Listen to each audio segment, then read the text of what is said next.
우리에게 기업을 주소서라는 제목으로 우리 말씀을 묵상하도록 하겠습니다. 자, 이게 오늘 26장 끝부분에 63절이죠. 요단과 모압 평지에서 이스라엘 자손을 계수한 중에는 이렇게 이야기를 합니다. 이제 민수기에 사람 숫자를 세는 인구 계수는 총 2번 나오는데 한 번은 이제 그 시내산 밑에서 이스라엘 자손들을 이제 세웠습니다. 그때가 이제 60만 3,550명 이렇게 숫자가 되었었고, 그 다음에 이제 민수기를 지나면서 하나님의 심판으로 많이 죽었지 않습니까? 뭐 불뱀이 물어 죽이고 또 금송아지 때문에 죽고, 이제 또 여기는 지나갔지만 또 바알 우상을 섬김으로 해가지고 또 죽었습니다. 여러 개 많이 죽고.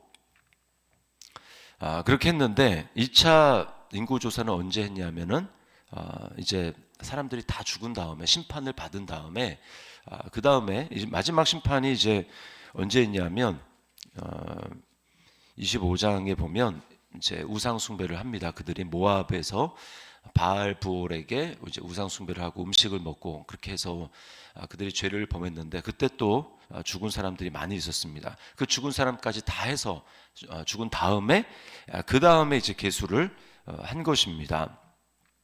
그랬는데 인구 숫자가 한 1,100명, 1,몇백 명 이렇게 준 것 외에는 별로 줄지가 않았어요.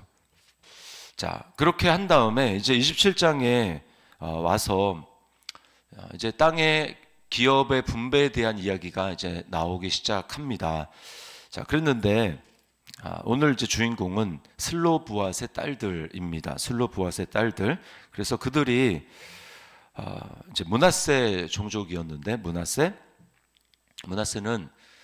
이제 요셉의 두 아들들 중에 하나죠. 그래서 하나는 에브라임이고 하나는 므낫세입니다. 근데 이 므낫세 종족이 이 슬로브앗이라고 하는 사람이 아들이 없었습니다. 그리고 원래 기업을 분배를 할 때는 누구에게 기업을 분배를 하냐면 아들들에게 기업을 분배를 합니다. 근데 아들들이 없어서 이제 땅을 줄 수가 없으니까 어떻게 합니까? 이 슬로브앗의 딸들이 2절에 보니까 모세랑 제사장 엘르아살과 또 지휘관들과 온 회중 앞에 서서 당당하게 이제 아버지의 이름으로 우리에게 돌아올 기업을 달라라고 이야기를 합니다. 우리에게 기업을 주소서라고 당당하게 요구를 하고 있습니다. 그러면서 뭐냐 하면 3절에 보니까 자기 아버지 슬로브앗이 언제 죽었느냐라고 말하는데 3절에 이렇게 되어 있죠. 우리 아버지가 광야에서 죽었으나 여호와를 거슬러 모인 고라의 무리에 들지 아니하고 자기 죄로 죽었고 아들이 없나이다. 이렇게 이야기를 합니다.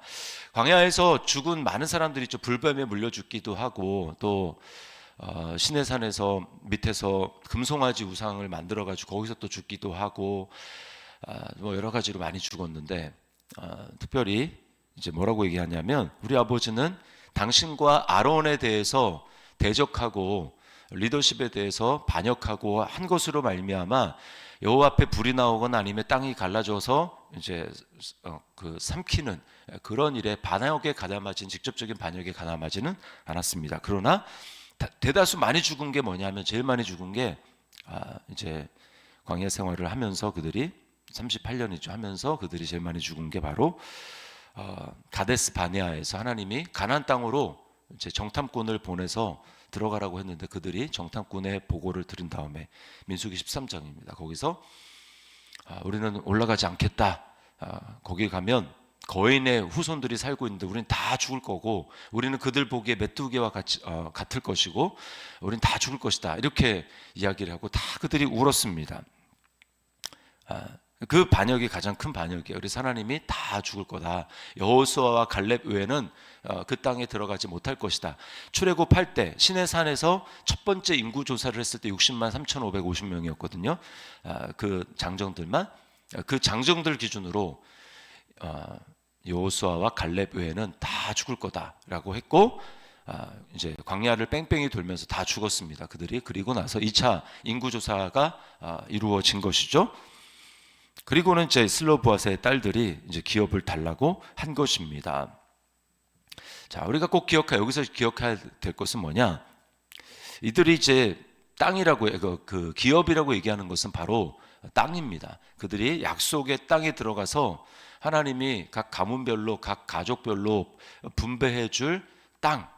그 땅은 하나님의 땅이었어요. 땅은 여호와의 것이라. 이것이 성경의 원리입니다. 땅은. 자, 그러면 그들이 우리에게 받을 땅을 주십시오, 하나님이 우리에게 주실 유업을 주십시오라고 하는 그 땅은 대대로 거기서 믿음을 지켜가며 하나님의 이름을 부르며 하나님의 말씀을 순종하면서 살아가는 그들에게 살아갈 터전, 그것은 바로 하나님 나라입니다. 우리로 얘기했을 때 우리는 뭐냐? 바로 하나님의 나라.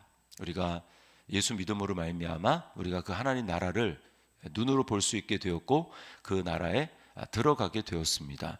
근데 그 나라가, 하나님 나라가 성령으로 말미암아 우리가 예수님을 믿어서 우리 안에 시작이 되었지만 이것이 언제 완성이 됩니까? 예수님이 다시 재림하시는 그때에 우리가 우리의 처음 믿었던 그 구원이 완성이 됩니다. 그래서 우리는 예수님과 같은 모습으로 변화될 거예요. 그것이 우리에게 일어날 영화로운 구원이라고 이야기를 하는 것입니다. 그래서 우리는 이들이 땅을 주소서라고 하나님 앞에 당당하게 요구한 것처럼 우리가 이미 예수를 믿어 성령님이 우리 안에 계셔서 우리는 이미 그 약속을 받았거든요. 그랬는데 아직 그것이 완전히 성취되거나 이루어지지는 못했습니다. 우리가 어떤 태도로 이 슬로보아스의 딸들이 모세와 아론에게 또 온 회중 앞에서 당당하게 요구했던 그 땅을 주소라고 하는 것은 우리에게 어떤 의미가 있는가? 어떤 태도를 취해야 되는가? 우리가 내가 이미 구원을 받았지만 아직 완전히 받지 못한 이 구원이 우리에게 이루어지기 위해서 어떤 태도를 취해야 되는가? 그것은요, 적극적으로 하나님 나라를 사모하며 추구하는 태도를 취해야 하는 것입니다. 예수님이 이런 말씀을 하셨어요. 세례 요한의 때로부터 천국은 침노를 당하나니 침노하는 자는 빼앗느니라, 이렇게 말씀을 하셨습니다. 하나님 나라에 대해서 우리가 어떤 태도를 취해야 되는가라고 하는 것을 예수님이 말씀하신 거죠. 그것은 나 어차피 예수 믿었으니까 가만히 있어도 하나님 나라 들어가게 될 거야, 천국 들어가게 될 거야. 그것은 절대로 하나님 나라를 성령으로 말미암아 약속받은 성도들의 태도가 아니라는 거예요. 이미 우리는 구원 받았지만 그래도 확실하게 그것이 이루어질 때까지 그것을 공격적으로 적극적으로 사모하면서 나아가야 될 것을 말씀하고 있는 것입니다. 그래서요, 바울 사도는 믿음의 아들인 디모데에게 뭐라고 하냐면 너는 영생을 취하라, 이렇게 이야기를 합니다. 이미 우리 영생 받은 것 아닙니까? 그렇지만 아직 받지 않았기 때문에 영생을 취하라, 선한 싸움을 싸우라, 이렇게 말씀하는 거죠. 히브리서 말씀에 보면 성경에 이제 히브리서와 또 말씀에 보면 바울 서신을 보면 이 하나님 나라에 대한 태도를 정반대로 취했던 두 사람을 우리가 들 수 있습니다. 하나는 부정적인 인물이에요. 성경에서는 그 인물을 구약의 인물 중에 에서를 들고 있습니다. 에서는 장자의 명분을 받았어요. 그 여호와의 유업과 비슷한 것입니다. 장자의 명분. 그래서 하나님의 축복을 받을 수 있는 그 특권이 있었는데 에서는 어떻게 합니까?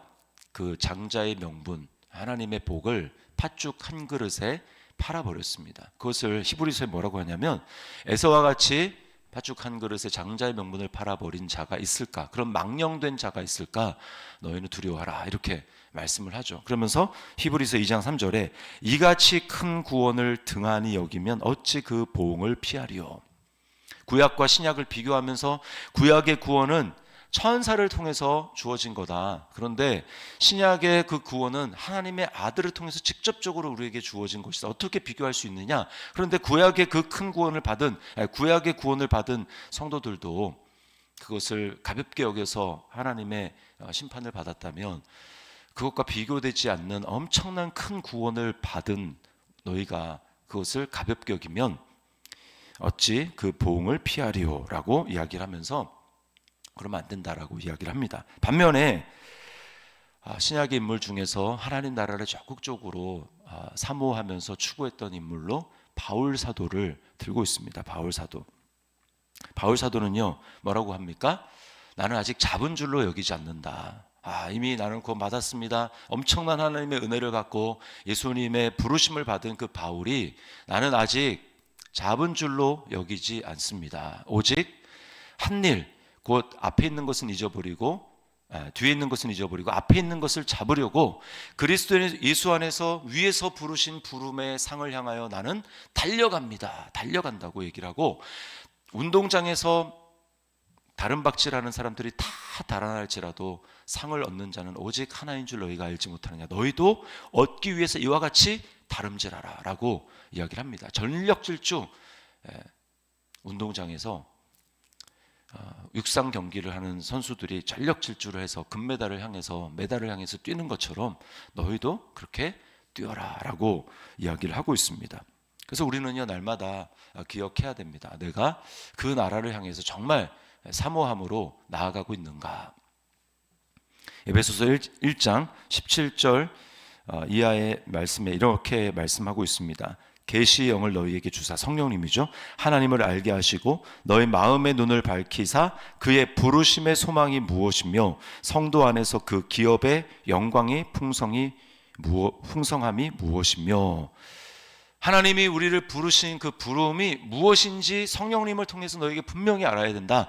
그리고 하나님이 우리에게 주신 약속하신 그 기업, 우리가 얻게 될 그 기업의 영광이 얼마나 풍성한 것인지를 성령님께서 너희의 눈을 열어서 알게 해주시고 깨닫게 해주시기를 구하노라. 내가 너희를 위해서 기도하노라. 이렇게 이야기를 하고 있습니다. 여러분, 우리가 이 땅에서 살아가면서 우리가 받은 그 구원이 얼마나 크고 영광스러운 것인지를 우리 날마다 눈을 열어서 하나님 새롭게 알게 해주십시오. 내가 예수님을 믿은 이것이 얼마나 크고 놀라운 것인지 하나님 알게 해주십시오. 깨닫게 해주십시오. 보게 해주십시오라고 우리는 날마다 기도해야 하는 것입니다.